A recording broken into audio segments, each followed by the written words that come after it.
زه تاسو ته یوه کیسه کوم.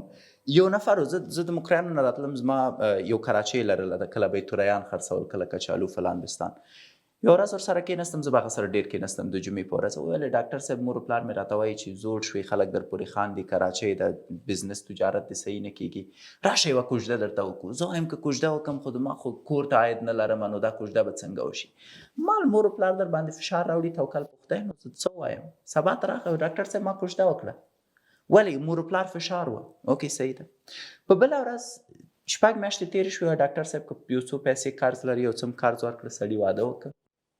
په بله ورځ یې ویل ډاکټر صاحب ټول راپسې شله دي چې که تا اولاد رانه وړي نو دا خو داسې ده چې ته حتمن ستونزه لري، زه څه وکړم؟ سړي اولاد راوړو، یو کال پسې تېر شو، لورې شوه. یو کال وروسته ویل ډاکټر صاحب بیا خفه یم. اوس ولې خفه یې؟ والله ما ته یې لور دې شوې ده، که ته زوی رانه وړي میراثخور به دې څوک وي؟ زه باید یو ځل بیا کوشش وکړم. بیا یې کوشش وکړه، دا ځل خدای زوی ورکړه.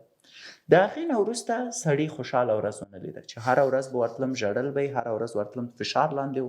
ولې؟ مور مې راته وایي چې زه ښځه دې نه شې ساتی، مور مې راته وایي د پمپر پیسې نه لري، مور مې وایي شیدې چېرته دي، پلار مې وایي چې ولې نه شې ساتی، فلانکي ته وګوره، بستانکي ته وګوره، څومره وخت کېږي د کراچۍ لري، کراچۍ نه دې بل شی بدل نه شو، فشار فشار فشار فشار.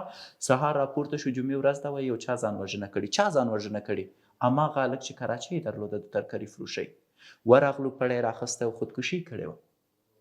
کله چې لاړو د دې قضیې عمق ته چې ولې د خودکشي کړې وه، د کورنۍ لخوا ده ته منفي جملې ترزیق شوې وې او دی یې بیرته نه پوهېده چې څنګه د دې منفي جملو دفاعیه وکړي، خپله کورنۍ بدله کړي، ځان بدل کړي.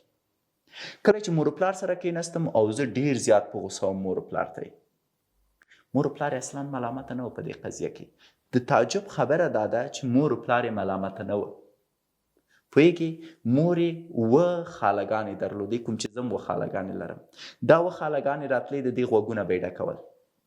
زوی د کراچۍ ته ناست دی، ښځه نه لري، د هغوی د خبرو په اساس مجبوره شوه واده یې وکړه زوی ته. زوی د لور اولاد نه لري، اولاد یې راوړ. زوی نه لري، زوی راوړ. اوس یو شي ته تاسو فکر وکړئ د کورنیو ستونزو په برخه کې، په کوم شي چې زه تمرکز کوم، تاسو ته کومه جمله راځي؟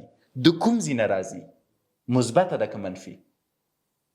که دا زوی پوهېدی چې د ده مور و پلار ګناه نه لري، د ده د فساد منبع دا 7 خالګانې دي چې د مور غوږونه ډکوي، بیا یې مور بیرته فشار راوړي په پلار باندې، پلار یې بیرته فشار راوړي په زوی باندې، او زوی دفاعیه نه لري، تګلاره نه لري، خودکشي کوي. کله چې زما مور وغواړي ما نه ډېرې پیسې واخلي، پوهېږي چې څه کوي؟ پلار ته مې ځي، شکیب وګوره ښه صحیح معاش لري، ما ته پیسې راکړې، دا زه چیش ته ورسوم، زه په وړه راوړم، زه په غوړي راوړم. پلار مې د مور ژړا وګوري، زه به د چاره وکړم. زه کور ته راشم، پلار مې ناسي برګ، پلار څه خبره ده؟ 2 روپۍ سړی نه یې. زه وایم خبره کوه، منفي انرژي نه غواړم.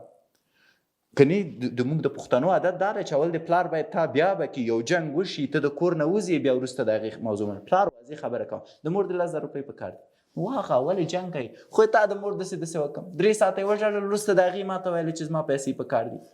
اوس تګلاره زموږ ورکه ده. اوس مور مې هېڅکله په پلار فشار نه راوړي، ځکه ما ورته ویل هر څه چې ته ضرورت لرې ما ته یې ووایه. سو زما پوښتنه دا ده، څومره تاسو وخت تېروئ د کورنۍ په ټریننګ کې چې د هغوی منفي جملې په مثبتو بدلې کوئ، او هغه مثبتې جملې تاسو د انرژي په توګه واخلئ. تا ویلې ما ته یوه جمله وویل شوه، ناول مې لرې کړه، نه به دې لرې کوو، ګناهګار ته یې.